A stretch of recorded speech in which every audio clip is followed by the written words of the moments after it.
తిరుమలలో స్వామివారి మూల విరాట్టు కన్నులు కప్పేసేలాగా పెద్ద నామం పెట్టేస్తారు.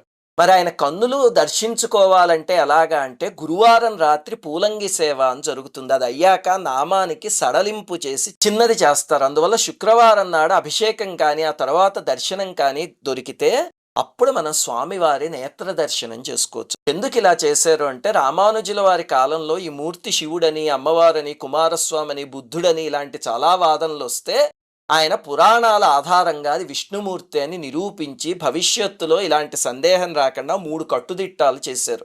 మొట్టమొదటిది పెద్ద నామం పెట్టాలి, అభిషేక సమయంలో తప్ప సడలించకూడదు.